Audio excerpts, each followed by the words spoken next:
The topic is the Tennessee Board of Regents, and we're talking to the Chancellor of the Tennessee Board of Regents, Dr. Charles Manning.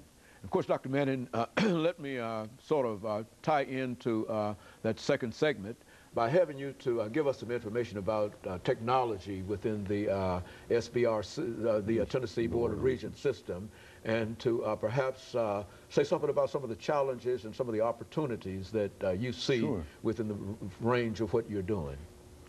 Well, on the technology first, let me start with the academic side. We about 4 years ago wanted to get into this, and we created what we've titled the Tennessee RODP, Regents Online Degree Programs. And they are fairly unique in the country. Lots of people do online education, but there are not many where all the courses are packaged together to get a degree. And so there are 3 associate degrees, 2 bachelor's degrees. There's now a master's in nursing, particularly trying to address this need in the state of Tennessee for nursing. And the master's will allow a person to teach in our community colleges and therefore teach more students, and also the education programs we were talking about. It's very unique in that it's all of our 2-year and 4-year institutions operating together. So from a student's perspective, they can decide which school they want to sign up for with, and if it's a bachelor's degree, it has to be a 4-year school, but if it's associate, it could be any of the 13 schools. It doesn't matter where you live, you sign up for it. And you may be taking a course from a faculty member of the University of Memphis, or one from that's being overseen by somebody from East Tennessee or Tennessee State. At the same time, the person actually working with you as the faculty member may be from yet another institution, and your transcript gets entered at the school you signed up with. So it gives tremendous amount of flexibility from a student's perspective, and we're trying, we've got things like the library and student services and self-help and everything else is there. And all tied up into that online situation. Now, over that period of time, then this is the 3rd fall, we've gotten up to 10,000 course enrollments. That's one student in one course. So it's really shown that there was a real need here, and sort of wherever you think of this education, sort of any time, any place, and ultimately I think it'll be any pace. Now we still are organizing a semester link. So you've got 10,000 folks involved in it. That would almost make it the largest institution in the state system, would it? Emphasize that. It's individual course enrollments. But yes, we've got more FTE than some of our smaller schools in this program. But it's, it is truly a collaborative amongst all the schools. So, and what it takes from a student's perspective, I'd say, is a little more discipline. Good. You don't have somebody with a whip over you or nagging you on a daily basis. Kind of, you've got to do a little bit more. But at the same time, there's lots of help online. And one of the most fascinating things to me about that kind of course experience versus in-class one is the faculty teach it, say, there are no wallflowers in online instruction. There aren't, a relatively small group who do all the talking, and some people stay quiet. It tends to be that everybody. It sort of reminds me of a little cartoon where a dog was there at a keyboard, and he says, "I love online. Nobody knows you're a dog." Well, everybody feels comfortable doing that, and that really helps the education, and it's great.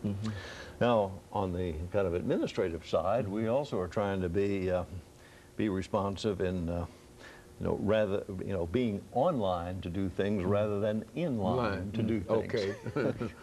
So that things like registration processes, payment processes, checking on your grades. We can't really do this yet, but our systems we want to put in so that you could do your own kind of course audit against your degree. What am I lacking, and be able to check on that yourself and put fewer people between you and getting the information you want. So sort of all those administrative things we're trying to get in an online mode. So in a real sense, you can almost level the field of play against other institutions if you've got enough technology and enough computers and et cetera to sort of use other resources that you don't have available on your campus? Well, you know, certainly in terms of the development of as many courses we did, this collaborative made it possible. Individual schools couldn't have done that. Plus, you know, it's kind of like you know, a collection development in a library. If we've got multiple libraries here and you choose to specialize in one thing and they specialize in another, and I do, then the citizens in that area have access to a lot more things than if we're competing, trying to do exactly the same thing that spreads that resource out more. Now, in terms of, you know, actual instruction, there's sort of the illusion that one faculty member could teach millions. Well, if they're writing your everyone in that class is writing you emails every day. Yes. You know, you start to see that you can't do that. In fact, there is more interaction. It takes a great deal. So there's not a limitless class size in that regard, but it certainly makes it possible for people who have very busy schedules or are in remote areas to and people who are determined to take advantage of it. Yeah, they have to have the will, but they can tack that into their life. I'd say the you know, the real challenges that we have. I heard a news report, I don't know, about 2 months ago. It was interesting that the port in Los Angeles is growing, a lot more trade coming in and out of there, and they were hiring some more longshoremen, a few hundred longshoremen. And more than 100,000 people applied for those jobs.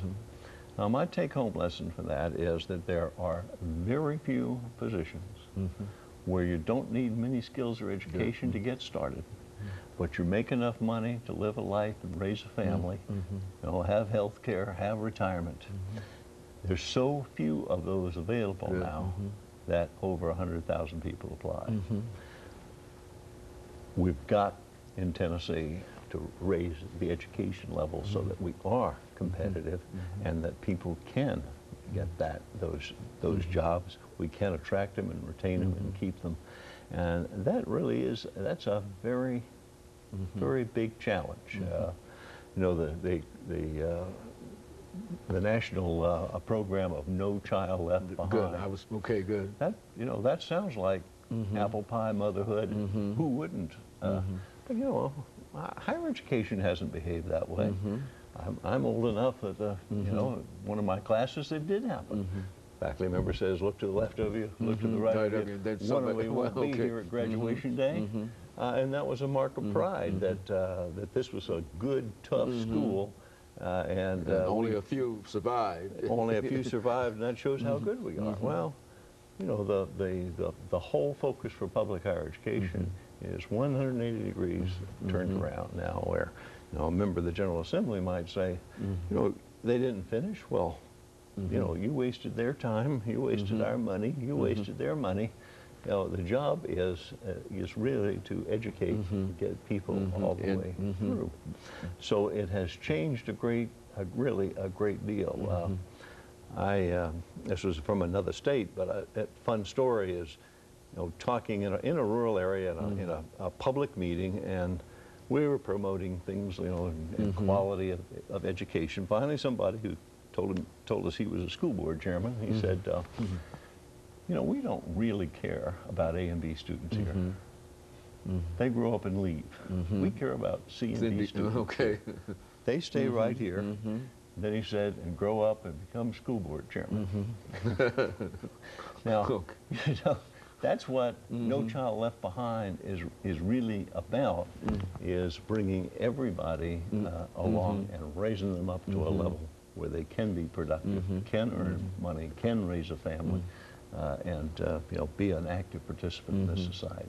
Very good. And of course, Chancellor, I think we're nearing the end of this particular show today, as soon as we get some information about where we are in reference to this. But I think we must be about near the latter part of this but we want to, we've got 30 seconds to go here, and we're waiting on some kind of indication of that, you see. But I certainly want to thank you for coming by and giving us that information today. I think that and especially the information about the lottery, because I think that that's a very, very important piece of information there. Well, it's something to remember as, you know, 7th, 8th, 9th, 10th, 11th graders to get the grade point averages and the test scores, and it's also important once you've entered, keep those grades Very up good. so you don't lose it. Okay, thank you, Chancellor, and let me thank our audience and encourage them to tune in again next week for another informative edition of Comments. Thank you and good morning.